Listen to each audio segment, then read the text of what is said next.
നമസ്കാരം, ഞാൻ ബൈജു നായർ. നമ്മുടെ ചാനലിലേക്ക് സ്വാഗതം.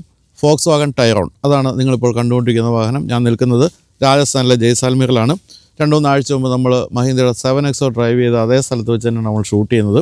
ഇവിടെയൊക്കെ വിശാലമായ റോഡുള്ളതുകൊണ്ട് എവിടെ വെച്ചും ഷൂട്ട് ചെയ്യാന്നുള്ള ഏറ്റവും വലിയ ഗുണമാണ്. ഇടയ്ക്കിടയ്ക്ക് പശുക്കൾ വരും എന്ന് മാത്രമേ ഉള്ളൂ. പശുക്കളെ അമ്മയായിട്ട് കാണുന്നതുകൊണ്ട് അമ്മമാരെ ഇടിക്കാതെ വാഹനം ഓടിക്കണമെന്ന് മാത്രമേ ഉള്ളൂ. എന്തായാലും ഈ വാഹനം എന്ന് പറയുന്നത് ഒരു 7 സീറ്റർ SUV ആണ്. 7 സീറ്റർ SUV എന്ന് മാത്രമല്ല, പെട്രോൾ SUV ആണ്. കാരണം ഫോക്സ് വാഗൺ ഗ്രൂപ്പ് ഡീസൽ വാഹനങ്ങളൊക്കെ കൈ ഒഴിഞ്ഞിട്ട് കുറച്ച് കാലമായി. അതുകൊണ്ട് തന്നെ 2 ലിറ്റർ 204 bhp എഞ്ചിനുള്ള ഒരു ഗംഭീര വാഹനമാണിത്. 7 സീറ്റർ എന്ന് പറയുമ്പോൾ തേർഡ് റോ സീറ്റിൽ പതിവ് പോലെ തന്നെ സാധാരണ ഏതൊരു 7 സീറ്ററും പോലെ തന്നെ കുറച്ച് ക്രാംഡാണ്. കൊച്ചുകുട്ടികൾക്കാണ് കൂടുതലും ഇരിക്കാൻ സാധിക്കുക. എങ്കിൽ ഇപ്പോൾ ഒരു 7 സീറ്റർ പെട്രോൾ SUV എന്ന് പറയുന്നത് ഫോക്സ് വാഗണിൽ നിന്ന് വരുന്നത് തീർച്ചയായിട്ടും സന്തോഷമുള്ള കാര്യമാണ്. ഇതിനു മുമ്പ് ഇങ്ങനെ ഒരു വാഹനം ഉണ്ടായിരുന്നു ഫോക്സ് വാഗൺ, നിങ്ങൾക്ക് ഓർമ്മയുണ്ടാകും. അത് ടിഗുവാൻ ഓൾ സ്പേസ് ആയിരുന്നു. പക്ഷേ അത് 2021 ഉൽപ്പാദനം നിർത്തി. ഈ ടൈറോൺ എന്ന് പറയുന്ന ഈ ഒരു ബ്രാൻഡ് ചൈനയിലാണ് ആദ്യമായിട്ട് ഫോക്സ് വാഗൺ ഇൻട്രൊഡ്യൂസ് ചെയ്തത് 2018. അതിനുശേഷം അതിൻ്റെ സെക്കൻഡ് ജനറേഷൻ വന്നു. ഇപ്പോൾ വന്നിരിക്കുന്നത് തേർഡ് ജനറേഷനാണ്. സെക്കൻഡ് ജനറേഷൻ ആയപ്പോഴേക്കും ഇത് ഗ്ലോബലി വാഹനം വിൽക്കാൻ തുടങ്ങിയിരുന്നു. അതിന് മുമ്പ് വരെ ചൈനയിൽ മാത്രമാണ് ടൈറോൺ എന്നുള്ള ഈ ബാഡ്ജ് ഉണ്ടായിരുന്നത്. നിങ്ങൾക്കറിയാവുന്ന പോലെ ഫോക്സ് വാഗണിൻ്റെ എല്ലാ വാഹനങ്ങളും ഇപ്പോൾ ടിയിലാണ് തുടങ്ങുന്നത്. ടിഗുവാൻ ആയാലും ടൈഗൂൺ ആയാലും ടൈറോൺ ആയാലും എല്ലാം തന്നെ ടിയിലാണ് തുടങ്ങുന്നത്. സ്കോഡയെ സംബന്ധിച്ച് നോക്കുകയാണെങ്കിൽ അതെല്ലാം കെ ആണ്. കുഷാക്ക്, കിഷാക്ക് എന്നൊക്കെ പറഞ്ഞ് കുറേ പേരുണ്ടല്ലോ. അപ്പോൾ എന്തായാലും കെയും ടിയും വെച്ചുള്ള കളിയാണ് പൊതുവെ നമ്മൾ കണ്ടുകൊണ്ടിരിക്കുന്നത്. ഇപ്പോൾ ഈ വാഹനത്തെ സംബന്ധിച്ച് പറയുകയാണെങ്കിൽ ഇന്ത്യക്ക് വേണ്ടി ഇന്ത്യ സ്പെസിഫിക്കായിട്ട് കുറച്ച് മാറ്റങ്ങൾ വരുത്തിയിട്ടുണ്ടാകാനുള്ള സാധ്യതയുണ്ട്. ഓൾ സ്പേസിൻ്റെ കാര്യത്തിൽ അത് CBU ആയിട്ടാണ് വന്നത്. പൂർണ്ണമായിട്ടും നിർമ്മിച്ച് ഇറക്കുമതി ചെയ്യുകയായിരുന്നെങ്കിൽ ഇത് പക്ഷേ അങ്ങനെയല്ല, CKD ആണ്. ഇത് പാർട്സ് കൊണ്ടുവന്നിട്ട് ഇവിടെ അസംബിൾ ചെയ്യുന്നൊരു വാഹനമാണ്. ഇതിൻ്റെ ഗ്രൗണ്ട് ക്ലിയറൻസ് ഇതുവരെ കമ്പനി വെളിപ്പെടുത്തിയിട്ടില്ല. പല മാർക്കറ്റിലും ടൈറോണ് പല ഗ്രൗണ്ട് ക്ലിയറൻസ് ആണ്. ഇപ്പം ഇന്ത്യയുടെ കാര്യത്തിൽ അറിഞ്ഞുകൂടാ. കാരണം 181 ഒക്കെ ഉണ്ട് ഓസ്ട്രേലിയയിൽ ഗ്രൗണ്ട് ക്ലിയറൻസ്. 145 വരെ താഴുന്നുമുണ്ട് പല രാജ്യങ്ങളിലും. ഇന്ത്യയിലെ കൃത്യമായ ഒരു ഫിഗർ നമുക്ക് കിട്ടിയിട്ടില്ല. എങ്കിൽ പോലും മോശമല്ലാത്ത ഗ്രൗണ്ട് ക്ലിയറൻസ് ഉണ്ട്. എങ്കിൽ പോലും ഇതിൻ്റെ ഏറ്റവും വലിയൊരു സംഭവം എന്ന് പറയുന്നതിൻ്റെ ഡ്രൈവബിലിറ്റിയാണ്. നമ്മളിപ്പോൾ ഈ റോഡിലൂടെ ചവിട്ടി പിടിച്ച് 150 ഓടിച്ചു വന്നു. എന്താ ഹാൻഡ്ലിംഗ് എന്ന് പറയുക, ഒരു രക്ഷയില്ലാത്ത ഹാൻഡ്ലിംഗ് ആണ്. അതുപോലെ തന്നെ ഇത് ഓൾ വീൽ ഡ്രൈവാണ്. 4 മോഷൻ എന്നാണ് 4 വീൽ ഡ്രൈവിന് ഫോക്സ് വാഗൺ വിളിക്കുന്ന പേര്. അപ്പോൾ ഇതിൽ ഓൾ വീൽ ഡ്രൈവ് ഉണ്ട്. അതുകൊണ്ട് തന്നെ അപാരമായ ഗ്രിപ്പും ഉണ്ട്. അങ്ങനെയൊക്കെയുള്ള ഒറ്റ നോട്ടത്തിൽ ഇഷ്ടപ്പെടുന്ന, ഓടിച്ചാൽ അങ്ങേയറ്റം ഇഷ്ടപ്പെടുന്ന ഒരു വാഹനമാണിത്.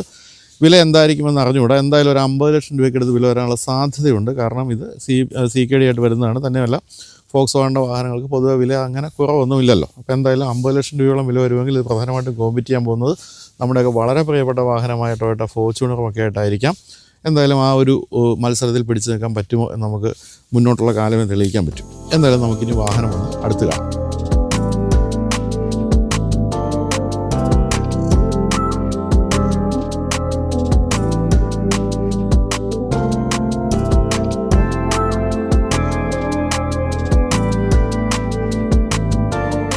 ടൈറോണിൻ്റെ ടോപ്പ് എൻഡ് മോഡലായ R ലൈൻ മാത്രമാണ് ഇവിടെ വരുന്നത്. അതാണ് R എന്നുള്ള ബാഡ്ജിങ് നമ്മളിവിടെ കാണുന്നത്.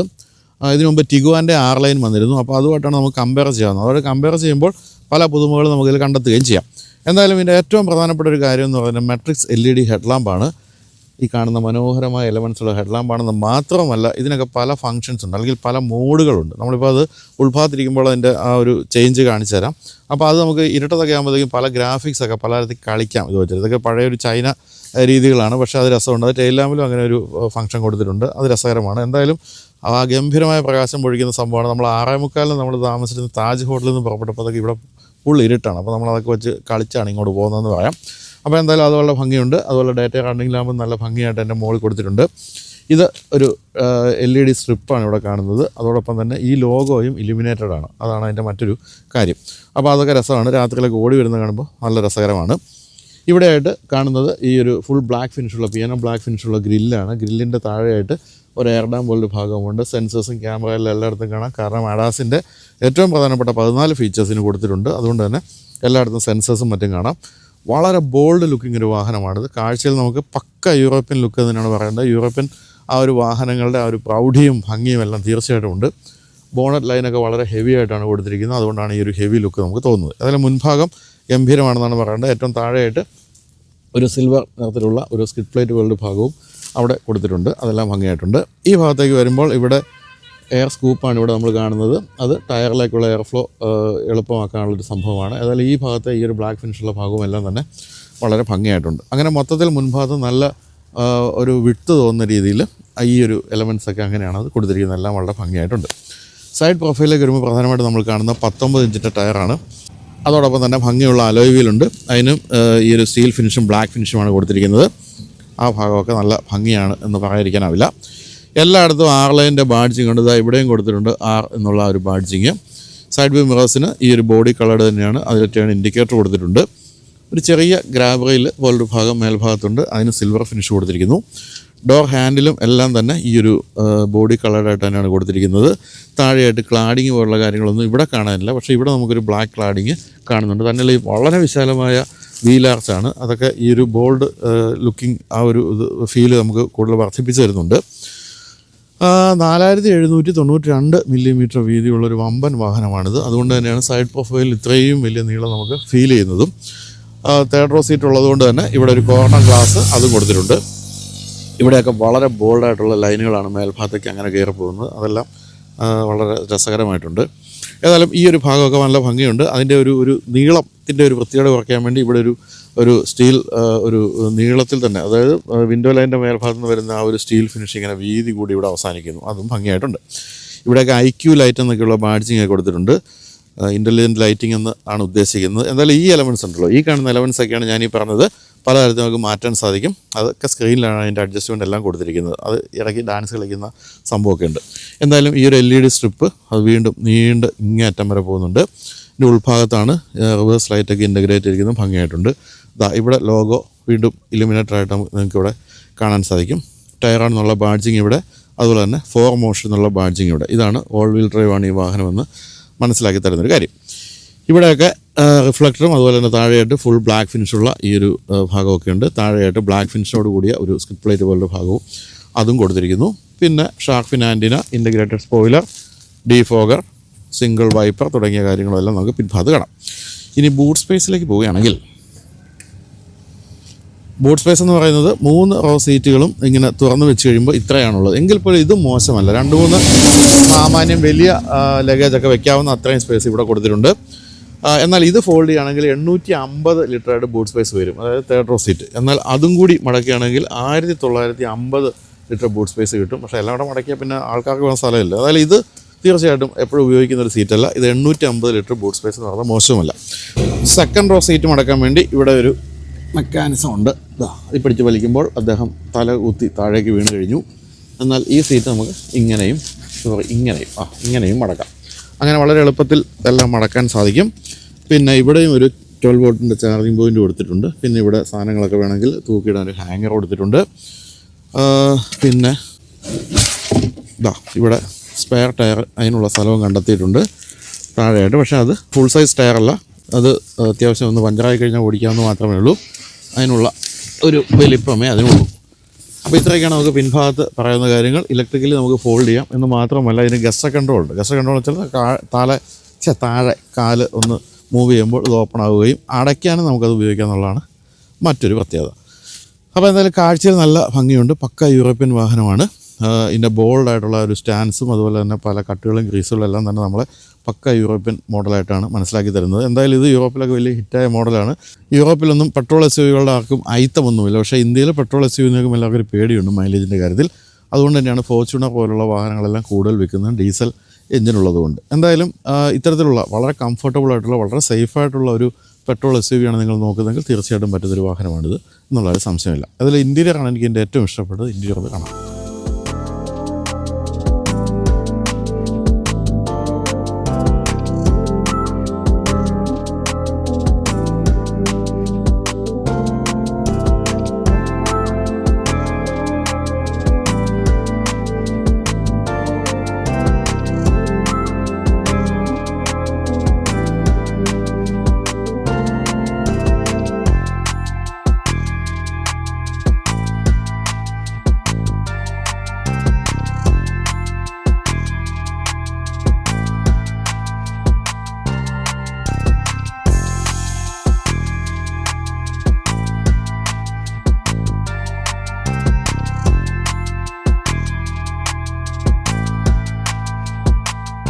നമ്മൾ കേരളത്തിലൊക്കെ ഷൂട്ട് ചെയ്യുമ്പോൾ രാവിലെ 7:30 ആകുമ്പോൾ കൊടും ചൂടാണെങ്കിൽ ഇവിടെ ഇപ്പോഴും കൊടും തണുപ്പാണ്. ഇപ്പോൾ സമയത്തായി 8 മണിയായിട്ടും നല്ല തണുപ്പുണ്ട്, നല്ല സുഖകരമായ കാലാവസ്ഥ. അപ്പോൾ ഉൾഭാഗത്തേക്ക് വരുമ്പോൾ വളരെ കൂളാണ്. നമ്മളിപ്പോൾ പറഞ്ഞ പോലെ കാലാവസ്ഥയെ പറ്റി പറഞ്ഞ പോലെ വളരെ കൂളാണ്. ഇൻറ്റീരിയർ നല്ല ഭംഗിയുണ്ട്. ഫുൾ ബ്ലാക്ക് ഫിനിഷാണ് കൊടുത്തിരിക്കുന്നത്. അൽക്കാൻട്ര ലെതറൊക്കെ നമുക്ക് അവിടെ ഇവിടെയൊക്കെ ആയിട്ട് കാണാം. നല്ല ഭംഗിയുണ്ട്. ഇവിടേക്കാണെങ്കിലും ഈ ഒരു ടെക്സ്ചർ അല്ല, ശരിക്കും പറഞ്ഞാൽ ആ ഒരു ഇതൊരു ഫുൾ ഗ്ലോസി ഫിനിഷുള്ള ഭാഗം തന്നെയാണ്. അതിൽ കൊടുത്തിരിക്കുന്ന എലമെൻസ് ഒക്കെ നല്ല ഭംഗിയുണ്ട്. ഇവിടെയും 6 എന്നുള്ള ആ ബാഡ്ജിങ് എടുത്തിട്ടുണ്ട്, 6 ലൈൻ്റെ ബാഡ്ജിങ്. ഫുൾ ബ്ലാക്ക് ഫിനിഷിൽ നമുക്ക് ആകെ അല്ലാതെ കാണാനാവുന്നത് ഈ ഒരു അലുമിനിയം ഫിനിഷുള്ള ഭാഗം മാത്രമാണ്. ഇവിടെയൊക്കെ നല്ല നീല സ്റ്റിച്ചിങ്ങും അതുപോലെ തന്നെ വൈറ്റ് സ്റ്റിച്ചിങ്ങൊക്കെ കാണാം. 30 കളേഴ്സ് ഓഫ് ആംബിയൻ ലൈറ്റിംഗ് കൊടുത്തിട്ടുണ്ട്. അതൊന്നും പക്ഷേ നമുക്ക് പകൽ വ്യക്തമല്ല എന്നുള്ളൂ, അതൊക്കെ നമുക്ക് ഉപയോഗിക്കാൻ സാധിക്കും. അതുപോലെ തന്നെ ഡോർ തുറക്കുമ്പോൾ താഴെയായിട്ട് ഒരു ഇലുമിനേറ്റഡ് ലോഗോയൊക്കെ വരും, ഫോക്സ് വാഗൺ ലോഗോയൊക്കെ താഴെ വരും. അത് നല്ല ഭംഗിയുള്ള കാര്യങ്ങളാണ്. പിന്നെ ഉള്ളത് എന്താണ്, സ്ക്രീൻ 15 ഇഞ്ചിൻ്റെ വമ്പൻ സ്ക്രീൻ. അതായത് നമ്മൾ പണ്ട് MG ഹെക്ടറിലൊക്കെ ആദ്യം കണ്ട് ഞെട്ടിപ്പോയ തരത്തിലുള്ള സ്ക്രീനാണ് കൊടുത്തിരിക്കുന്നത്. എല്ലാ കാര്യങ്ങളും അതിൽ തന്നെയാണ് ഉൾപ്പെടുത്തിയിരിക്കുന്നത്. കാരണം നമുക്ക് അല്ലാതെ ഫിസിക്കൽ സ്വിച്ചുകളൊന്നും കാണാനില്ല. ആകെ കാണാനാവുന്നത് ഈ ഒരു സ്വിച്ചാണ്, വോളിയം കൺട്രോളുള്ള സ്വിച്ച് മാത്രമാണ്. പിന്നെ ഇവിടെ എഞ്ചിൻ സ്റ്റാർട്ട് സ്റ്റോപ്പ്, ഇവിടെ ഇലക്ട്രോണിക് പാർക്കിംഗ് ബ്രേക്കിൻ്റെ, ബാക്കി എല്ലാ കാര്യങ്ങളും നമ്മൾ ഇതിലാണ് കൺട്രോൾ ചെയ്യുന്നത്. പക്ഷേ ഉപയോഗിക്കാൻ വളരെ എളുപ്പമുള്ള സ്ക്രീനാണിത്. ഇതിപ്പോൾ ഞാൻ നേരത്തെ പറഞ്ഞ കാര്യമാണ്, നമ്മൾ കംഫോർട്ട് ലൈറ്റ് എന്ന് പറയുമ്പോഴത്തേക്കും ടെയിൽ ലൈറ്റ്സിൻ്റെ ആനിമേഷൻ മാറ്റാം, അതുപോലെ തന്നെ ടേൺ സിഗ്നലിൻ്റെ ആനിമേഷൻ മാറ്റാം, പിന്നെ ഹെഡ് ലാമ്പിൻ്റെ ആനിമേഷൻ പ്രൊജക്ഷൻ 1, പ്രൊജക്ഷൻ 2, പ്രൊജക്ഷൻ 3, അതൊക്കെയാണ് നിങ്ങളിപ്പോൾ കണ്ടുകൊണ്ടിരിക്കുന്നത്. നമ്മൾ ഇരുട്ടത്തരത്തെ വിഷയിലൊക്കെയാണ് കണ്ടുകൊണ്ടിരിക്കുന്നത്. അപ്പോൾ അത്തരത്തിലുള്ള കാര്യങ്ങളെല്ലാം തന്നെ ഇതിലാണ് നമ്മൾ ചെയ്യേണ്ടത്. പിന്നെ മറ്റ് കാര്യങ്ങളിലേക്ക് പോയാൽ telephone, radio, media, navigation, app connect, അത്തരം പല കാര്യങ്ങളൊക്കെ ഉണ്ട്. പിന്നെ ഓഫ് റോഡിന് വേണ്ടിയുള്ള ഒരു മോഡ് അത് കൊടുത്തിട്ടുണ്ട്. സൗണ്ട്, ഐഡിയ, അത്തരം കാര്യങ്ങളൊക്കെ ഉണ്ട്. ഇതിൽ ഒരു 700 വാട്ടിൻ്റെ ഒരു കിഡിലൻ ഹാമൻ ഗാർഡൻ മ്യൂസിക് സിസ്റ്റമാണ് കൊടുത്തിരിക്കുന്നത്. 11 സ്പീക്കേഴ്സ് ഉണ്ട്, പിന്നെ സബ് വൂഫറുണ്ട്, അത്തരമുള്ള എല്ലാ കാര്യങ്ങളും കൊടുത്തിട്ടുണ്ട്. ഗംഭീരമായ മ്യൂസിക് സിസ്റ്റമാണ്. റിവേഴ്സ് ക്യാമറയിലേക്ക് വേണമെങ്കിലും പലതരത്തിലുള്ള ആംഗിളുകളൊക്കെ ഉണ്ട്. പിന്നെ ഇതിന് പാർക്ക് അസിസ്റ്റും ഉണ്ട്. നമുക്ക് അത്യാവശ്യം വാഹനത്തിൻ്റെ സഹായത്തോടുകൂടി പാർക്ക് ചെയ്യാൻ പറ്റുന്ന പാർക്ക് അസിസ്റ്റ്, അത്തരം കാര്യങ്ങൾ കൊടുത്തിട്ടുണ്ട്. പിന്നെ ആപ്പിൾ കാർപ്ലേ, ആൻഡ്രോയിഡ് ഓട്ടോ, അതെല്ലാം വയർലെസ് ആയിട്ട് തന്നെ കൊടുത്തിരിക്കുന്നു. സീറ്റുകളുടെ വെൻറ്റിലേഷനാണ് നമ്മളിവിടെ കാണുന്നത്. ഇത് വെൻറ്റിലേഷനല്ല, ഇത് മസാജാണ്. മുൻഭാഗത്ത് 2 സീറ്റിനും മസാജ് ഫംഗ്ഷനുണ്ട്. Waves, circles, up strokes, tapping, ഇതൊക്കെ കാണുമ്പോൾ തായ്ലൻഡിൽ പോയിട്ടുള്ളവർക്ക് മസാജ് എന്ന് പറയുന്നൊരു ശബ്ദം പിൻഭാഗത്ത് കേൾക്കാൻ സാധിക്കും. നിങ്ങളുടെ മനസ്സിലെങ്കിലും കേൾക്കാൻ സാധിക്കും. സ്വദിക്കാപ്പ് മസാജ് എന്ന് കേൾക്കില്ലേ, അതിൻ്റെ സാധനമാണ് നമ്മളിപ്പോൾ ഇവിടെ കാണുന്നത്. പിന്നെ ഡ്രൈവ് മോഡുകളുണ്ട്. ഡ്രൈവ് മോഡുകളാണ് ഇവിടെ. ഡ്രൈവ് മോഡുകൾ എന്ന് പറയുന്നത് eco, comfort, sport, individual, off road, snow, ഇത്രയും ഡ്രൈവ് മോഡുകളുണ്ട്. സ്പോർട്ടിലേക്ക് ഇട്ട് കഴിഞ്ഞാൽ നമുക്ക് അപ്പോൾ തന്നെ പ്രത്യക്ഷത്തിൽ അറിയാൻ സാധിക്കും എത്ര പെട്ടെന്നാണ് വാഹനത്തിൻ്റെ സ്വഭാവം മാറുന്നതെന്നുള്ള കാര്യം. വിശക്കുമ്പോൾ നീ എന്തോ ഷെട്ടിയാകും എന്നൊക്കെ പരസ്യത്തിൽ പറയുന്ന പോലെയാണ് മൊത്തത്തിൽ അങ്ങ് സ്വഭാവം മാറുകയാണ് ചെയ്യുന്നത് വാഹനത്തിൻ്റെ, നമ്മൾ സ്പോർട്ടിലേക്കൊക്കെ ഇട്ട് കഴിയുമ്പോൾ. പിന്നെ ഇതിൻ്റെ താഴെയായിട്ട് ചെറിയ ചില ടച്ച് സ്വിച്ചുകളൊക്കെ കാണാം. അതൊക്കെ ഈ ഒരു ഇതിൻ്റെയാണ്, ക്ലൈമറ്റ് കൺട്രോളിൻ്റെ ആണ് നമ്മളീ കാണുന്നത്. ഇതിൽ നമുക്ക് തണുപ്പും ചൂടുമൊക്കെ കൂട്ടാവുന്ന സംവിധാനം, കൂടാതെ ഇവിടെ വോളിയം കൺട്രോളിൻ്റെ സംവിധാനം, അത്തരം കാര്യങ്ങളൊക്കെ ഇവിടെ ഒരു ടച്ച് സ്ക്രീനിൽ കൊടുത്തിട്ടുണ്ട്. എന്തായാലും ഈ സീറ്റുകൾ ഉൾപ്പെടെയുള്ള കാര്യങ്ങളെല്ലാം ധാരാളം അഡ്ജസ്റ്റ്മെൻറ്റുകളുണ്ട്. കൂടാതെ 3 സോൺ ക്ലൈമറ്റ് കൺട്രോൾ കൊടുത്തിട്ടുണ്ട്. 12 വേ അഡ്ജസ്റ്റബിൾ സീറ്റാണ് കൊടുത്തിരിക്കുന്നത്. കൂടാതെ ഞാനീ പറഞ്ഞില്ലേ മസാജ് ഫംഗ്ഷൻ ഉണ്ട്. മസാജിൻ്റെ സ്വിച്ചുകൾ വേണമെങ്കിൽ ഇതിൻ്റെ സൈഡിലും ഈ സൈഡിലും നിങ്ങൾക്ക് കാണാൻ സാധിക്കും. വെൻറ്റിലേറ്റഡ് സീറ്റുകളാണ്, ഹീറ്റിങ്ങും എല്ലാം കൊടുത്തിട്ടുണ്ട്. അതെല്ലാം വളരെ പക്ക എന്നാണ് പറയേണ്ടത്. അപ്പോൾ ഈ ഒരു സിസ്റ്റം ഉപയോഗിച്ച് നിങ്ങൾക്ക് എല്ലാ കാര്യങ്ങളും ചെയ്യാം. ഈവൻ അസിസ്റ്റ്, ഇവിടെ ഡ്രൈവർ അസിസ്റ്റ് സെറ്റിങ്സ് ഉൾപ്പെടെയുള്ള കാര്യങ്ങൾ, അതായത് അഡാസിൻ്റെ സെറ്റിങ്സും എല്ലാം തന്നെ നമുക്കിതിൽ കൺട്രോൾ ചെയ്യാൻ സാധിക്കുമെന്നുള്ളതാണ് പ്രധാനപ്പെട്ട കാര്യം. അപ്പോൾ അവിടെ നിന്ന് വീണ്ടും താഴേക്ക് വരികയാണെങ്കിൽ AC വെൻറ്റുകൾ, അതുപോലെ തന്നെ താഴെയായിട്ട് 2 ചാർജിങ് പോർട്ടുകൾ കൊടുത്തിട്ടുണ്ട് ഫോണുകൾക്ക്. കൂടാതെ 2 C-type ചാർജർ കൊടുത്തിരിക്കുന്നു. അത് വേണ്ടാച്ചാൽ അങ്ങ് അടച്ചങ്ങോട്ട് വയ്ക്കുക. എന്നിട്ട് ഇവിടെയും വേണമെങ്കിൽ ഫോണുകളൊക്കെ വയ്ക്കാം. ഇവിടെ അത്യാവശ്യം സ്പേസ് പല കാര്യങ്ങൾക്ക് ഉപയോഗിക്കാം. സ്റ്റോറേജ് സ്പേസ് ഉണ്ട്. ഇതാണ് കേട്ടോ എൻ്റെ കീ. അപ്പോൾ പിന്നെ ഇവിടെ ഇത് ഉയർത്തിക്കഴിഞ്ഞാൽ 2 കപ്പ് ഹോൾഡേഴ്സ് കൊടുത്തിട്ടുണ്ട്. അതിൽ 12 വോട്ടിൻ്റെ ചാർജർ കൊടുത്തിട്ടുണ്ട്. അതെല്ലാം വളരെ പക്ക എന്നാണ് പറയേണ്ടത്. സീറ്റിൻ്റെ ഒരു കംഫർട്ട് ലെവൽ എന്ന് പറയുന്നത് അങ്ങേയറ്റമാണ് കേട്ടോ. അതായത് ഇപ്പം നടുവിൽ എനിക്ക് മസാജ് നടന്നുകൊണ്ടിരിക്കുക കേട്ടോ, നല്ല സുഖമുണ്ട്. അപ്പം നല്ല ബോൾസ്റ്റേഴ്സ് കൊടുത്തിരിക്കുന്നു, നല്ല ലെതർ സീറ്റാണ് കൊടുത്തിരിക്കുന്നത്. പിന്നെ സ്പേസ് അറിയാമല്ലോ, ഇത്രയും വീൽ ബേസ് ഉള്ള വാഹനമാണ്, സ്പേസിന് യാതൊരു കുറവുമില്ല. ഇനി ഡോർ പാഡിലേക്ക് പോയാൽ ഇപ്പോൾ തന്നെ ഇവിടെ 2 ബോട്ടിൽ വെച്ചിട്ടുണ്ട്. പക്ഷേ വലിയ ബോട്ടുകളിലും വെക്കാനുള്ള സ്ഥലമുണ്ട്. നല്ല ആംബ്രസ്റ്റ് ഉണ്ട്. കൂടാതെ ഈ ഒരു ഇവിടെ കാണുന്നതിലുള്ള ഗ്രാഫിക്സ് ഒക്കെ അതിൽ കണ്ടിന്യൂ ചെയ്യുന്നുമുണ്ട്. എന്തായാലും നല്ല ഹെവി ലുക്കുള്ള ഡോർ തന്നെയാണ് കൊടുത്തിരിക്കുന്നത്. ഇനി നമുക്ക് സ്റ്റിയറിംഗ് വീലിലേക്ക് വരാം. Steering wheel flat bottom steering വീലാണ് കൊടുത്തിരിക്കുന്നത്. അതിലും R എന്നുള്ള ബാഡ്ജിങ് ഉണ്ട്, R-ലൈൻ്റെ ബാഡ്ജിങ് ഉണ്ട്. ലെതർ റാപ്ഡായിട്ടാണ് കൊടുത്തിരിക്കുന്നത്. ഇതിൽ വോളിയം കൺട്രോൾ, അതുപോലെ തന്നെ ക്രൂയിസ് കൺട്രോളിൻ്റെ സെറ്റിങ്സ്, അത്തരം കാര്യങ്ങളെല്ലാം തന്നെയുണ്ട്. നല്ല ഹെവി ഫീലുള്ള സ്റ്റിയറിംഗ് വീൽ എന്നാണ് പറയേണ്ടത്. ഈ ഭാഗത്തേക്ക് വരുമ്പോൾ ഇതാണ് ഗിയർ ലിവർ അല്ലെങ്കിൽ ഗിയർ സെലക്ടർ എന്ന് വിളിക്കാവുന്നത്. ഉപയോഗിക്കാൻ വളരെ എളുപ്പമാണ്. ഒന്ന് യൂസ്ഡ് ആകണമെന്ന് മാത്രമേ ഉള്ളൂ. പാഡിൽ ഷിഫ്റ്റേഴ്സ് കൊടുത്തിട്ടുണ്ട് നമുക്ക് രസകരമായിട്ട് ഓടിച്ചു പോകാൻ വേണ്ടി. വളരെ വലിയൊരു സ്ക്രീനാണ് നമ്മൾ ഡ്രൈവറിൻ്റെ മുന്നിലും കാണുന്നത്, ഡിസ്പ്ലേ സ്ക്രീൻ. അതിലും ധാരാളം ഓപ്ഷൻസൊക്കെ കൊടുത്തിട്ടുണ്ട്. ഇപ്പോൾ മൈലേജ് കാണിക്കുന്നത് 6.6 കിലോമീറ്റർ കേട്ടോ. കാരണം നമ്മൾ ചവിട്ടി പിടിച്ചാൽ വന്നത്. എങ്കിൽ പോലും എനിക്ക് തോന്നുന്നു ഇതിൻ്റെ മൈലേജ് എന്ന് പറയുന്നത് നല്ല ഹൈവേയിൽ സാമാന്യം മര്യാദയ്ക്കൊക്കെ ഓടിച്ച് പോയാൽ 12 വരെ കിട്ടാനുള്ള സാധ്യതയുള്ളൂ. അതിൻ്റെ അപ്പുറത്തേക്കുള്ള സാധ്യത കുറവാണ്, കാരണം അത്രയും ഹെവി പെട്രോൾ എഞ്ചിൻ ആയതുകൊണ്ട് തന്നെ. ഈ സൈഡിലേക്ക് വരുമ്പോൾ ഇവിടെ ലൈറ്റിൻ്റെ സ്വിച്ചുകളും മറ്റുമൊക്കെയാണ് ഇവിടെ കൊടുത്തിരിക്കുന്നത്. പിന്നെ സൈഡ് വ്യൂ മിറേഴ്സിൻ്റെ അഡ്ജസ്റ്റ്മെൻറ്റുകളൊക്കെ നമുക്ക് ഈ ഭാഗത്തും കാണാം. ഹാർബൻ ഗാർഡൻ്റെ സിസ്റ്റത്തിൻ്റെ ട്യൂറ്ററാണ് നമ്മൾ ഇവിടെ കാണുന്നത്. കൂടാതെ ഹെഡ് അപ്പ് ഡിസ്പ്ലേ ഉണ്ട്. ഹെഡ് അപ്പ് ഡിസ്പ്ലേ നിങ്ങൾക്ക് 0 എന്നുള്ളത് കാണാൻ പറ്റുമെന്ന് തോന്നുന്നു. ഓക്കെ, അതാണ് അവിടെ കാണാവുന്നത്. എന്തായാലും നല്ല വിസിബിലിറ്റിയാണ്. സുഖമായിട്ടിരുന്ന് യാത്ര ചെയ്യാൻ വേണ്ടി സീറ്റിൻ്റെ ഹൈറ്റൊക്കെ അഡ്ജസ്റ്റ് ചെയ്ത് ലാവിഷായിട്ട് യാത്ര ചെയ്യാം. സ്റ്റിയറിംഗ് വീലിന് കുറച്ച് അഡ്ജസ്റ്റ്മെൻറ്റുകളൊക്കെ ഉണ്ട്. പലതരത്തിൽ അഡ്ജസ്റ്റ് ചെയ്ത് നിങ്ങൾക്ക് ഏറ്റവും മികച്ചൊരു സീറ്റിംഗ് പൊസിഷൻ കണ്ടെത്താൻ ബുദ്ധിമുട്ടില്ല. അപ്പോൾ ഇത്രയൊക്കെയാണ്. അയ്യോ, പിന്നെ ഇത് വിട്ടുപോയി. നമ്മുടെ ഏറ്റവും പ്രധാനപ്പെട്ട കാര്യം, നമ്മുടെ പൊടിയന്ത്രം എന്ന് പറയുന്ന നമ്മുടെ സൺറൂഫ് പനോരമിക്കാണ്, അങ്ങേയറ്റം വരെ പോകുന്നുണ്ട്. അതിൻ്റെ ഈ ഒരു പകുതി വരെ നമുക്ക് ഗ്ലാസ് ഉയർത്തി വയ്ക്കുകയും ചെയ്യാം. അപ്പോൾ ഉയർത്തല്ല, തുറന്ന് വയ്ക്കുകയും ചെയ്യാം. അപ്പോൾ ഇത്രയൊക്കെയാണ് നമുക്ക് ഇവിടെ പറയാനുള്ള കാര്യങ്ങൾ. എന്തായാലും ഈ ഒരു സീറ്റിൻ്റെ അഡ്ജസ്റ്റ്മെൻറ്റുകളായാലും അതുപോലെ തന്നെ ഇൻറ്റീരിയറിൻ്റെ ഭംഗിയായാലും അതിൻ്റെ പ്രൗഢിയായാലും എല്ലാം തന്നെ ഗംഭീരമാണ്. ഗ്ലോ ബോക്സൊക്കെ തുറക്കുമ്പോൾ കിട്ടുന്ന ആ ഒരു അനുഭവം എന്ന് പറയുന്നത് മോശമല്ല. നല്ല നിലവാരമുള്ള പ്ലാസ്റ്റിക്കൊക്കെയാണ് ഉപയോഗിച്ചിരിക്കുന്നത്. നമുക്ക് അങ്ങനെ തുറക്കുമ്പോൾ മനസ്സിലാവും. അപ്പോൾ ഇനി സെക്കൻഡ് റോ ഇരിക്കാം. പിൻഭാഗത്തും ഇഷ്ടം പോലെ സ്പേസ് ഉണ്ട്. ലെഗ് സ്പേസ് ഒട്ടും മോശമാണ്. ഇത് ഞാൻ പിന്നിലേക്കാണ് നീക്കിയിട്ടിരിക്കുന്നത്. എന്നിട്ടും നല്ല ലെഗ് സ്പേസ് ഉണ്ട്. തന്നെയല്ല സുഖമായിട്ട് നല്ല തൈ സപ്പോർട്ടുള്ള സീറ്റ് സുഖമായിട്ടിരിക്കാൻ സാധിക്കും. വലിയൊരു സെൻട്രൽ ടണലുണ്ട്. 3 പേർക്ക് നടുക്കിരിക്കുന്നതൊക്കെ കാലൊന്നും അഡ്ജസ്റ്റ് ചെയ്തൊക്കെ ഇരുന്നില്ലെങ്കിൽ ബുദ്ധിമുട്ടായിരിക്കും. പിന്നെ ഒരുമയുണ്ടെങ്കിൽ ടയർ ഓണിൽ ഇരിക്കാം എന്നങ്ങ് വിചാരിച്ചാൽ മതി. നല്ലൊരു ആംറസ്റ്റ് ഉണ്ട്. അതിൽ അവിടെ വലിക്കുക. കപ്പ് ഹോൾഡേഴ്സ് കൊടുത്തിട്ടുണ്ട്. അതൊക്കെ നല്ലൊരു സിസ്റ്റമാണ് കൊടുത്തിരിക്കുന്നതെന്ന് പറയാം. പിന്നെ ഇവിടെ പിന്നിലേക്ക് AC വെൻ്റ്, പിന്നെ ഒരു ക്ലൈമറ്റ് കൺട്രോളിൻ്റെ സ്ക്രീൻ ഇവിടെയും കാണാം. 2 സീറ്റ് ടൈപ്പ് ചാർജർ കൊടുത്തിരിക്കുന്നു. മറ്റൊരു പ്രത്യേകത, ഈ സീറ്റ് നമുക്ക് 15 ഡിഗ്രി ഒന്ന് സ്ലാൻഡ് ചെയ്യാം എന്നുള്ളതാണ്. സുഖമായിട്ട് ചാരിയിരിക്കാൻ പറ്റുന്നൊരു പൊസിഷൻ കണ്ടെത്താം. കൂടാതെ അത്യാവശ്യം മുന്നിലേക്കും പിന്നിലേക്കുമുള്ള അഡ്ജസ്റ്റ്മെൻറ്റുകളും കൊടുത്തിട്ടുണ്ട്. എന്തായാലും ഇതൊന്ന് അഡ്ജസ്റ്റ് ചെയ്തിരുന്നെങ്കിൽ പിൻഭാഗത്തിരിക്കുന്ന ഞങ്ങൾക്ക് ബുദ്ധിമുട്ടായിരിക്കുമല്ലോ. അപ്പോൾ അതുകൊണ്ട് തന്നെ തീർച്ചയായിട്ടും ആവശ്യമുള്ള കാര്യമാണ്. ഇവിടെ സൺ ബ്ലൈൻഡ് കൊടുത്തിട്ടുണ്ട്. അത് മാനുവലിയാണ് നമുക്ക് ഉയർത്തി വയ്ക്കാവുന്നത്. പിന്നെ ഇവിടെയും ഡോർ പാഡിൽ 2 ബോട്ടിലൊക്കെ വയ്ക്കാം. നല്ലൊരു ഹാൻഡ് റെസ്റ്റും അത്തരം കാര്യങ്ങളെല്ലാം തന്നെ കൊടുത്തിട്ടുണ്ട്. പിൻഭാഗത്ത് ഏറ്റവും പിൻഭാഗത്ത് ഇവിടം വരെ നമുക്ക് ഈ ഒരു സൺറൂഫിൻ്റെ പ്രയോജനം കിട്ടുന്നുണ്ട്. അതുകൊണ്ട് തന്നെ ഒട്ടും ക്രാംഡ് അല്ല ഇൻറ്റീരിയർ എന്ന് പറയാം. വിൻഡോ ലൈൻ അങ്ങനെ വളരെ താഴ്ന്നല്ല, അല്പം ഉയർന്നതാണ്, എങ്കിലും നല്ല വിസിബിലിറ്റിയൊക്കെ ഉണ്ട്.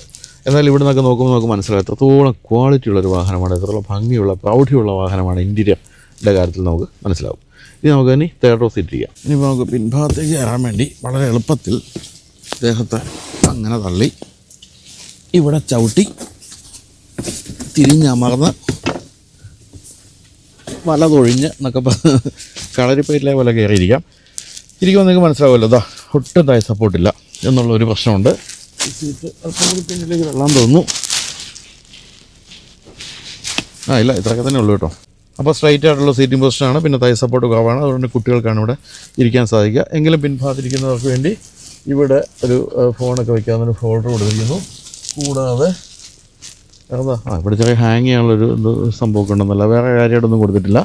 എന്തായാലും ഡ്രസ്സൊക്കെ നിർത്തി വെച്ച് ഇങ്ങനെയൊക്കെ ഇരിക്കാം. എങ്കിലും വളരെ കുറച്ച് ദൂരമേ മുതിർന്നവർക്ക് ഇരിക്കാൻ പറ്റുകയുള്ളൂ. അപ്പോൾ ഒരു 7 സീറ്റർ ആണെങ്കിൽ പോലും എല്ലാ 7 സീറ്ററും പോലെ തന്നെയാണ് ഇതിൻ്റെ അവസ്ഥ നമുക്ക് മനസ്സിലാക്കാം. ചെറിയൊരു കോർണർ ഗ്ലാസ് ഉള്ളതുകൊണ്ട് തീരെ കാണ്ടായിട്ടുള്ള ഫീല് ഉണ്ടാകില്ല എന്ന് മാത്രമേ ഉള്ളൂ. അപ്പോൾ ഇത്രയും പറഞ്ഞുകൊണ്ട് ഞാൻ പുറത്തേക്ക് നിഷ്ക്രമിക്കാം.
അപ്പോൾ നമ്മൾ ഫോക്സ് വാഗൺ ടൈറോൺ രാജസ്ഥാൻ്റെ രാജവീഥികളിലൂടെ ഓടിച്ചുകൊണ്ടിരിക്കുകയാണ്.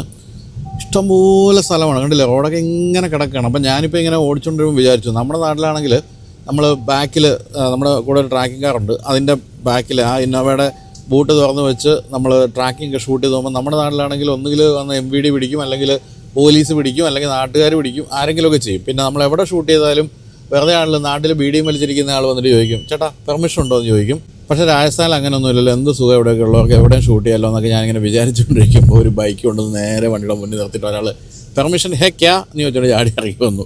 ഇവിടുത്തെ പഞ്ചായത്തിലെ ഉദ്യോഗസ്ഥനാണ്, പെർമിഷൻ ഉണ്ടെന്നാണ് ചോദിച്ചിരിക്കുന്നത്. അപ്പം ഞങ്ങൾ വിചാരിച്ച പെർമിഷൻ ഒന്നും ഇതിനകത്ത് ഉണ്ടാവില്ല, പേപ്പേഴ്സ് ഒന്നും ഉണ്ടാവില്ലെന്നാണ്. ഏതായാലും ഫോക്സ് വാഗൺ വിളിച്ചപ്പോൾ പറഞ്ഞു ഈ ഇതിൽ ഗ്ലോ ബോക്സിലെല്ലാം പെർമിഷൻ പേപ്പേഴ്സ് ഉണ്ടെന്ന് പറഞ്ഞു. അത് കൊടുത്തപ്പോൾ അദ്ദേഹം സന്തോഷമായിട്ട് പോവുകയും ചെയ്തു. അപ്പോൾ ഇവിടെയൊക്കെ അപ്പോൾ നമ്മുടെ കൂടെ ഉണ്ടാകുന്ന ട്രാക്കിംഗുകാരുടെ ഡ്രൈവർ പറയായിരുന്നു, ഇവിടെയൊക്കെ ഈ ഷൂട്ട് നടക്കുമ്പോഴത്തേക്കും വന്ന് പൈസ പിരിക്കുന്നതാണ്, പെർമിഷൻ ഉണ്ടോ ഇല്ല എന്നൊക്കെ പറയുമ്പോൾ വരട്ടും, ഇല്ലെങ്കിൽ പോലീസ് സ്റ്റേഷനിൽ പോകാമെന്നൊക്കെ പറയുമ്പോൾ എന്തെങ്കിലും കൊടുത്ത് വിടുമല്ലോ, അതായിരുന്നു. ഏതായാലും പെർമിഷൻ എല്ലാം ഉണ്ടായിരുന്നു. അപ്പോൾ ഒരു സ്ഥലവും ഭേദമല്ല നമുക്ക് മനസ്സിലായി, എല്ലായിടത്തും പേടിപ്പിക്കലും ഒക്കെയാണ്. അപ്പോൾ എന്തായാലും പക്ഷേ വളരെ എൻജോയ് ചെയ്ത് ഓടിക്കാൻ പറ്റുന്നൊരു സ്ഥലമാണ്. നമ്മളിപ്പോൾ ഇത്തരത്തിലുള്ള വാഹനങ്ങൾ, പെർഫോമൻസ് ബേസ്ഡ് ആയിട്ടുള്ള വാഹനങ്ങൾ ഇതെല്ലാം തന്നെ. അപ്പോൾ ഇത്തരം വാഹനങ്ങളൊക്കെ ഓടിക്കുമ്പോൾ ഇത്തരം റോഡ് തന്നെ വേണം, അതിൽ യാതൊരു സംശയവുമില്ല. അപ്പോൾ നമ്മളിപ്പോൾ വളരെ ശാന്തശീലരായിട്ട് ഓടിക്കൊണ്ടിരിക്കുകയാണ്, വെറും 48 കിലോമീറ്റർ സ്പീഡിലാണ്. പക്ഷേ നമ്മൾ ഇനിയിപ്പോൾ ഒന്ന് മോഡ് മാറ്റുകയാണ്. മോഡ് മാറ്റി സ്പോട്ടിലേക്ക് ഇടുന്നു. സ്പോട്ടിലേക്ക് ഇടുമ്പോൾ അത് ഇടുമ്പോൾ തന്നെ ഇങ്ങനെ ഒരു മൂളൽ വരുന്നു. പിന്നെ 7.3 സെക്കൻഡ്സ് മതി 100 കിലോമീറ്റർ വേഗത എടുക്കാൻ എന്ന് പറഞ്ഞല്ലോ. അത് നമ്മൾ അനുഭവിക്കണമെങ്കിൽ സ്പോട്ടിലേക്ക് പോകാം. പിന്നെ ഇൻഡിവിജ്വലിലേക്കൊക്കെ പോയി കഴിഞ്ഞാൽ നമുക്ക് ഏത് തരത്തിലുള്ള നമുക്ക് പറ്റുന്ന രീതിയിലുള്ള പ്രൊഫൈലിലേക്കൊക്കെ മാറ്റാൻ സാധിക്കും. അങ്ങനെ ഒരു കിടിലൻ സംഭവമാണിത്. ഇനി ഇത്തരത്തിലുള്ള അസിസ്റ്റുകൾ, അതായത് അഡാസിൻ്റെ ലെവൽ 2 ഫീച്ചേഴ്സിലുള്ള എല്ലാ ഡ്രൈവർ അസിസ്റ്റ് പ്രോഗ്രാമുകളും അതെല്ലാം നമുക്കിതിൽ ആക്സസ് ചെയ്യാൻ സാധിക്കും. വളരെ എളുപ്പമാണ് ഈ സ്ക്രീൻ ഉപയോഗിക്കാൻ, കാരണം അതിൻ്റെ ഒരു വലിപ്പം കാരണമായിരിക്കാം വളരെ എളുപ്പമാണ്. വളരെ ക്ലിയർ ആയിട്ടുള്ള ഗ്രാഫിക്സും കാര്യങ്ങളെല്ലാം തന്നെയുണ്ട്. പിന്നെ നിങ്ങളിപ്പോൾ ബാക്കിൽ ഇരിക്കുമ്പോൾ കാണുന്നുണ്ടാവും എത്രത്തോളം വിസിബിലിറ്റി ഉണ്ട്, എത്രത്തോളം റൂമിയാണ് ഈ ഒരു വാഹനത്തിൻ്റെ ഉൾവശം എന്നുള്ള കാര്യം. എന്തായാലും ഓടിക്കാൻ അമേസിംഗ് ആണ്. പിന്നെ ഞാൻ ആദ്യം തൊട്ടേ പറയുന്ന പോലെ ഒരല്പം മൈലേജ് തീർച്ചയായിട്ടും കുറവായിരിക്കും 2 ലിറ്റർ പെട്രോൾ എഞ്ചിൻ എന്നുള്ളതുകൊണ്ട് തന്നെ. പക്ഷേ ഇത് ഫോക്സ് വാഗണിൻ്റെ ഏറ്റവും മികച്ച TSI പെട്രോൾ എഞ്ചിനുകളിലൊന്നാണ് ഈ ഒരു ടർബോ ചാർജർ. അതിൻ്റേതായ എല്ലാ ഗുണങ്ങളും ഇത് കാണിക്കുന്നുണ്ട്. അതുപോലെ തന്നെ 7 സ്പീഡ് DSG ഗിയർ ബോക്സ്, അതും നമ്മൾ പണ്ട് തൊട്ടേ പോളോയിലൊക്കെ കാണുന്നതാണ്. അതിൻ്റെയൊക്കെ കുറേ കൂടെ റിഫൈൻഡ് ആയിട്ടുള്ള രൂപമാണ് നമ്മളിപ്പോൾ ഇതിൽ കാണുന്നത്. അപ്പോൾ അത്തരം കാര്യങ്ങളെല്ലാം തന്നെ പക്ക എന്നാണ് പറയേണ്ടത്. ഇനി റൈഡിങ് ക്വാളിറ്റിയിലേക്ക് പോകുകയാണെങ്കിൽ 19 ഇഞ്ച് ടയേഴ്സ് തീർച്ചയായിട്ടും മികച്ച ഒരു ഡ്രൈവിംഗ് അനുഭവം തരുന്നുണ്ട്. അതോടൊപ്പം തന്നെ ഓൾ വീൽ ഡ്രൈവാണ്, അതുകൊണ്ട് തന്നെ റോഡ് ഗ്രിപ്പ് അപാരമാണ്. പക്ഷേ സസ്പെൻഷൻ കുറച്ചൊരു ഫേം സൈഡാണ്. അത് പലപ്പോഴും വളരെ പുതിയ വാഹനങ്ങൾ, ഇപ്പോൾ ആകപ്പാടെ 360 കിലോമീറ്റർ ഓടിയിട്ടുള്ളൂ, അങ്ങനെയുള്ള വാഹനങ്ങളുടെ കാര്യത്തിൽ കുറച്ച് ഒന്ന് ഓടിക്കഴിയുമ്പോൾ കുറച്ചുകൂടെ ശരിയാവുമെങ്കിൽ കുറച്ചൊരു സ്റ്റിഫാണ് സസ്പെൻഷൻ. അത് പക്ഷേ പെർഫോമൻസ് വാഹനങ്ങൾക്ക് ഏറ്റവും മികച്ചൊരു കാര്യമാണ്. കാരണം നമ്മൾ നല്ല സ്പീഡിൽ പോയി വളമൊക്കെ വീശുമ്പോൾ കൂടുതൽ ഒരു കോൺഫിഡൻസ് കിട്ടണമെങ്കിൽ നമുക്ക് കുറച്ച് ഫേം ആയിരിക്കണം സസ്പെൻഷൻ. അതുപോലെ തന്നെ സ്റ്റിയറിംഗ് വീൽ കുറച്ചൊന്ന് ടൈറ്റ് ആകുന്നത് നല്ലതാണ്. ഇപ്പോൾ ഇത് അങ്ങനെയാണ്, ഒരു വെൽ വെയ്റ്റഡ് എന്ന് വിളിക്കാവുന്ന സ്റ്റിയറിംഗ് വീലാണ്. അപ്പം ഈ ഒരു പെർഫോമൻസ് വാഹനത്തിന് വേണ്ട അത്തരം ക്യാരക്ടേഴ്സ് എല്ലാം തന്നെ വളരെ കൃത്യമായിട്ടും കൊടുത്തിട്ടുണ്ട് ഫോക്സ് വാഗൺ. അപ്പോൾ എന്തായാലും നമ്മൾ സ്ട്രെയിറ്റ് റോഡാണ് കിടക്കുന്നത്, റൺവേ പോലെ. ഒന്ന് ചവിട്ടി നോക്കാമോ? ശ്യാമ പിടിച്ചിരുന്നോണേ. 100 കിലോമീറ്റർ കഴിഞ്ഞ് 105ആയി, 113ആയി, 124ആയി, 130ആയി, 139ആയി. കണ്ടല്ലോ, ഇതൊക്കെ ഇവിടെ മാത്രമേ നമുക്ക് പെർഫോമൻസ് ഇങ്ങനെ ടെസ്റ്റ് ചെയ്യാൻ പറ്റുള്ളൂ കേട്ടോ. എനിക്ക് തോന്നുന്നു ഇന്ത്യയിൽ പോലും മറ്റ് സ്ഥലങ്ങളിൽ പശുവൊക്കെ വരും, ഇവിടെ പക്ഷേ പശുക്കൾക്ക് പോലും ജീവിക്കാൻ പറ്റാത്ത രീതിയിലുള്ള മരുഭൂമി ആയതുകൊണ്ട് എങ്ങനെ ചവിട്ടി പിടിച്ച് പോകാം. അപ്പം പെർഫോമൻസിൻ്റെ കാര്യത്തിലൊന്നും യാതൊരു ആശങ്കയും വേണ്ട. അപ്പോൾ എഞ്ചിനെ പറ്റി പറയുകയാണെങ്കിൽ 204 BSP ആണ്. അതുപോലെ 320 ന്യൂട്ടൺ മീറ്റർ ഫ്ലാറ്റ് ടോർക്കാണ് ഇതിൽ കൊടുത്തിരിക്കുന്നത്. അപ്പോൾ ഏതൊരു റേഞ്ചിലും കൃത്യമായും ഫുൾ ടോർക്ക് കിട്ടുന്ന കാര്യമാണിത്. അതുകൊണ്ടാണ് 7.3 സെക്കൻഡ്സ് കൊണ്ട് 100 കിലോമീറ്റർ വേഗത എടുക്കാൻ സാധിക്കുന്നത്. പിന്നെ ഫോക്സ് വാഗണിൻ്റെ ഏറ്റവും മികച്ച പവർ ട്രെയിൻസിലൊന്നാണിത്. EA888 EVO 4 എന്ന് പറയുന്ന ആ ഒരു വംശത്തിൽപ്പെടുന്ന ഒരു എഞ്ചിനാണ്. ഈ ഒരു TSI എഞ്ചിനാണ്. TSI എഞ്ചിൻ എന്ന് പറയുന്നത് ഫോക്സ് വാഗൺ ഗ്രൂപ്പിൻ്റെ ഏറ്റവും മികച്ച പെട്രോൾ എഞ്ചിനുകൾ എല്ലാം അതിൻ്റെ കീഴിലാണ് വരുന്നത്. അതോടൊപ്പം തന്നെ 7 സ്പീഡ് DSG ഗിയർ ബോക്സോട് വന്നപ്പോഴത്തേക്കും കാര്യങ്ങളെല്ലാം ഭംഗിയായി. പിന്നെ നമ്മൾ ബ്രേക്കിംഗ് എല്ലാം ഓൾ ഡിസ്ക് ബ്രേക്കുകളൊക്കെയാണ്. അതുകൊണ്ട് തന്നെ ഇത്രയും സ്പീഡിൽ പോകുമ്പോഴും ചവിട്ടിയാൽ പിടിക്കുന്നിടത്ത് നിൽക്കുന്നൊരു അനുഭവമുണ്ട്. പിന്നെ 9 എയർ ബാഗുകൾ, electronic stability program, hill assist, descent control, അത്തരം കാര്യങ്ങളെല്ലാം കൊടുത്തിട്ടുണ്ട്. ഇതൊന്നും കൂടാതെയാണ് അഡാസിൻ്റെ ലെവൽ 2 ഫീച്ചേഴ്സ് എല്ലാം തന്നെ കൊടുത്തിരിക്കുന്നത്. എല്ലാം കൂടി 14 ഫീച്ചേഴ്സ് ഉണ്ട്. അപ്പോൾ അല്ലെങ്കിൽ തന്നെ നമ്മുടെ സുരക്ഷയുടെ കൂട്ടിലാണ് ഇരിക്കുന്നതെന്ന് പറയാം ഫോക്സ് വാഗണിൻ്റെ വാഹനങ്ങളുടെ കാര്യത്തിൽ. അതിനോടൊപ്പം തന്നെ ഇത്രയും ആക്റ്റീവ് ആൻഡ് പാസീവ് സേഫ്റ്റി ഫീച്ചേഴ്സും കൂടി കൊടുത്തിട്ടുണ്ട്. അപ്പോൾ എല്ലാ തരത്തിലും ഫുൾ ഫ്ലെക്സ്ഡ് ആയിട്ടുള്ള വാഹനം എന്നാണ് പറയുന്നത്. നമ്മൾ ഒന്ന് രണ്ട് സാധനം പറയാൻ വിട്ടുപോയെന്ന് തോന്നുന്നു. അത് ഈ ടൈ സപ്പോർട്ട് എക്സ്റ്റൻഷൻ പോലുള്ള കാര്യങ്ങളൊക്കെ ഉണ്ട്. പിന്നെ 12 മെമ്മറി സീറ്റുണ്ട്, ഇലക്ട്രോണിക് അഡ്ജസ്റ്റ്മെൻറ്റുകളെല്ലാം തന്നെയുണ്ട്. എല്ലാ തരത്തിലും എല്ലാ കാര്യങ്ങളും ഉണ്ട്, ഒന്നും ഇല്ലായകയില്ല. എന്തായാലും ഫോക്സ് വാഗൺ എന്ന് പറയുന്ന കമ്പനി ഇന്ത്യയിൽ ഇപ്പോൾ പോലും 2.5% ഉള്ളൂ മാർക്കറ്റ് ഷെയർ. അപ്പോൾ എങ്ങനെയെങ്കിലും മാർക്കറ്റ് ഷെയർ വർദ്ധിപ്പിക്കുക എന്നുള്ളത് പണ്ടുതൊട്ടേ അവരുടെ ആഗ്രഹമാണ്. അതിനാണ് ഇന്ത്യ 2.2 പ്രോഗ്രാം എന്നൊക്കെ പറഞ്ഞ പ്രോഗ്രാമിലേക്കൊക്കെ വന്നത്. അതിൻ്റെ ഭാഗമായിട്ട് ഇപ്പോൾ ഏറ്റവും പുതിയ വെർട്ടിസും അതുപോലെ തന്നെ SUVകളും എല്ലാം കൂടി ചേർന്ന് 1.5 ലക്ഷം യൂണിറ്റൊക്കെ വിൽക്കുന്നുമുണ്ട്. അപ്പോൾ അതിലേക്കൊരു പുതിയ കക്ഷി വന്നിറങ്ങിയാണ് ഇപ്പോൾ ചെയ്യുന്നത്. ഇത് കൂടാതെ ഇനി 4 SUVകളും ഒരു ഹാച്ച് ബാക്ക് സെഡാനും കൂടി ഇനി കൊണ്ടുവരാനും പോകുന്നുണ്ട്. എന്ന് പറഞ്ഞാൽ അതോടുകൂടി ഉൽപ്പന്ന നിര വളരെ ശക്തമാകും. അപ്പോൾ അതിൻ്റെ ഒരു ഭാഗമായിട്ട് ആദ്യമായിട്ട് വന്ന വാഹനമായിട്ടാണ് നമ്മൾ ഇതിനെ കാണേണ്ടത്. അപ്പോൾ നിങ്ങൾക്കൊരു പെട്രോൾ SUV മതിയെങ്കിൽ തീർച്ചയായിട്ടും കൈ കൊടുക്കാം. ഗംഭീരമായ വാഹനമാണ്. ഇത് നിങ്ങൾ ഇഷ്ടപ്പെട്ടു പോകും. ആ തരത്തിലുള്ള ഫീച്ചേഴ്സുമുണ്ട്, ആ തരത്തിലുള്ള പെർഫോമൻസുമുണ്ട്, ആ തരത്തിലുള്ള കംഫർട്ടുണ്ട്, ആ തരത്തിലുള്ള സേഫ്റ്റിയുമുണ്ട് എന്ന് പറഞ്ഞുകൊണ്ട് നമുക്ക് രാജസ്ഥാൻ്റെ റോഡുകളോട് ഇനി വിട പറയാം.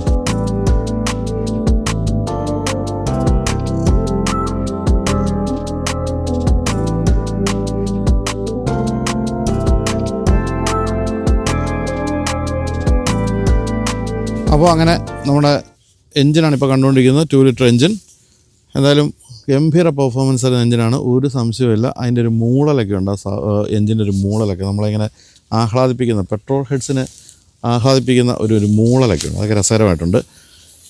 എന്തായാലും എൻജിൻ അത്രയും ഗംഭീര എൻജിനാണെങ്കിൽ പോലും ആകെയുള്ളൊരു കുറവായിട്ട് നമുക്ക് പറയാവുന്നതും ഡീസൽ എൻജിൻ ഇല്ല എന്നുള്ള കാര്യമാണ്. ഹെവി വാഹനങ്ങൾക്ക്, വലിയ വാഹനങ്ങൾക്ക് എപ്പോഴും നമ്മൾ പ്രതീക്ഷിക്കുന്നത് ഒരു ഡീസൽ എൻജിനാണെങ്കിൽ അതില്ല എന്ന് മാത്രമേ ഉള്ളൂ. പക്ഷേ എല്ലാ തരത്തിലുള്ള സേഫ്റ്റി ഫീച്ചേഴ്സും ഓടിക്കുമ്പോഴുള്ള സേഫ്റ്റി ഫീലും അതൊക്കെ ഫോക്സ് വാഗൺ കഴിഞ്ഞിട്ടേ ഉള്ളൂ എന്ന് വീണ്ടും തെളിയിക്കുന്ന ഒരു വാഹനമാണിത്. ജർമ്മൻ എഞ്ചിനീയറിങ്ങിൻ്റെ ആ ഒരു ഗംഭീരമായ മികവ് എന്ന് പറഞ്ഞാൽ അനുഭവിക്കാൻ പറ്റുന്ന ഒരു വാഹനമാണ്. എന്തായാലും ഇനി അറിയേണ്ടത് വിലയുടെ കാര്യമാണ്. വില പ്രഖ്യാപിച്ചിട്ടില്ല. എന്തായാലും ഞാൻ നേരത്തെ പറഞ്ഞില്ല, ഒരു 45 തൊട്ട് 50 ലക്ഷം രൂപ വരെയൊക്കെ വില പ്രതീക്ഷിക്കാം. ഇനി അതിലും വില കുറയണമെങ്കിൽ എന്തെങ്കിലും അത്ഭുതം നടക്കണം. നമ്മുടെ വെള്ളാപ്പള്ളി നടേശന് പത്മഭൂഷൺ കിട്ടിയ പോലെ എന്തെങ്കിലും ഒരു അത്ഭുതം നടന്നാൽ മാത്രമേ വില കുറയുന്നൊരു കാര്യം പ്രതീക്ഷിക്കേണ്ടതുള്ളൂ. എന്തായാലും അതിന് അനുബന്ധമായിട്ടൊരു കാര്യം ഇവിടെ പറയാം. അടുത്ത വർഷമെങ്കിലും ഞങ്ങളുടെ സുകുമാരൻ നായർക്ക് പത്മഭൂഷൺ കൊടുത്തില്ലെങ്കിൽ കടപ്പുറം മുളകും, ചോരപ്പുഴ ഒഴുകും എന്ന് പറഞ്ഞുകൊണ്ട് ജയ്സാൽമീറിൽ നിന്നും നാക്ക് ഉടക്കുന്ന ഈ തണുപ്പുണ്ട് കേട്ടോ. ജയ്സാൽമീറിൽ നിന്നും നമ്മുടെ ടെസ്റ്റ് ഡ്രൈവ് വീഡിയോ അവസാനിക്കുകയാണ്. അപ്പോൾ ഉടൻ തന്നെ നിങ്ങൾക്ക് ഈ വാഹനം ഡീലർഷിപ്പുകൾ ടെസ്റ്റ് ഡ്രൈവ് ചെയ്യാൻ സാധിക്കും. അപ്പോൾ ഓടിച്ചിട്ട് എല്ലാവരും അഭിപ്രായം പറയുക. അപ്പോൾ വീഡിയോ ഉണ്ട്. എല്ലാവർക്കും നന്ദി. ബൈ.